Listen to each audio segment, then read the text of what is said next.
Hi friends, എൻ്റെ പേര് Atul. Welcome to my channel. ഇന്നത്തെ വീഡിയോയിൽ ഞാൻ ബ്ലാക്ക് ആൻഡ് വൈറ്റ് ഫോട്ടോഗ്രാഫിയെ പറ്റിയാണ് പറയാൻ പോകുന്നത്. സോ നമുക്ക് വീഡിയോയിലേക്ക് കിടക്കാം.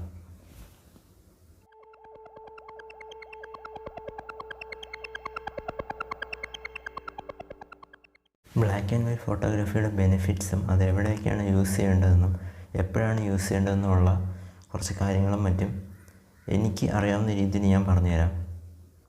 ഈ ബ്ലാക്ക് ആൻഡ് വൈറ്റ് ഫോട്ടോഗ്രാഫിയുടെ ഏറ്റവും വലിയ ബെനിഫിറ്റ് എന്താണെന്ന് വെച്ചാൽ, നമ്മൾ ഏത് ഡിവൈസ് വെച്ച് ഉപയോഗിക്കുന്നതെന്ന് അറിയാൻ പറ്റില്ല. കാരണം ബ്ലാക്ക് ആൻഡ് വൈറ്റ് ഇരിക്കുന്നതുകൊണ്ട് അതിൻ്റെ കളറോ ഷാർപ്നെസ്സോ ഒന്നും പെട്ടെന്ന് നമുക്ക് ഏത് ഡിവൈസാണെന്ന് അറിയാൻ പറ്റില്ല. അതാണ് അതിൻ്റെ ഏറ്റവും വലിയ ബെനിഫിറ്റ്.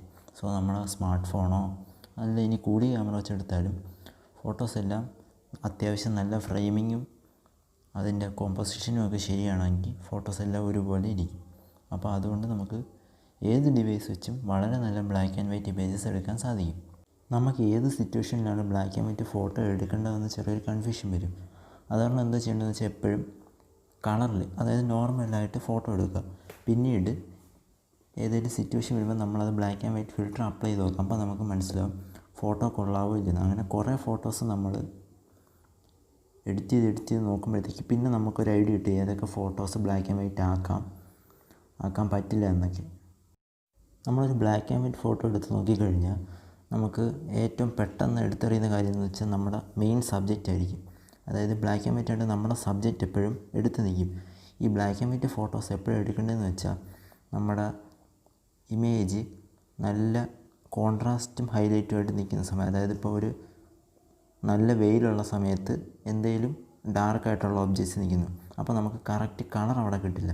അങ്ങനെയുള്ള സിറ്റുവേഷൻസിൽ ബ്ലാക്ക് ആൻഡ് വൈറ്റ് എടുത്താൽ നമ്മുടെ സബ്ജക്റ്റ് നല്ല ഹൈ കോൺട്രാസ്റ്റ് ആയിട്ട് നിൽക്കും, ബാക്ക്ഗ്രൗണ്ട് നല്ല ബ്രൈറ്റ് ആയിട്ട് നിൽക്കും.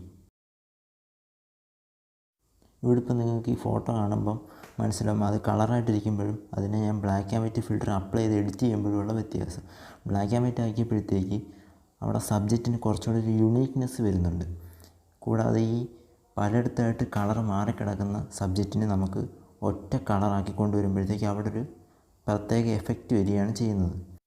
ഒരുപാട് ലൈറ്റും ഷാഡോസും ഉള്ളിടത്ത് നമുക്ക് ഈ ബ്ലാക്ക് ആൻഡ് വൈറ്റ് അപ്ലൈ ചെയ്ത് നോക്കുമ്പോഴത്തേക്ക് അതിൻ്റെ വ്യത്യാസം നമുക്ക് മനസ്സിലാവും.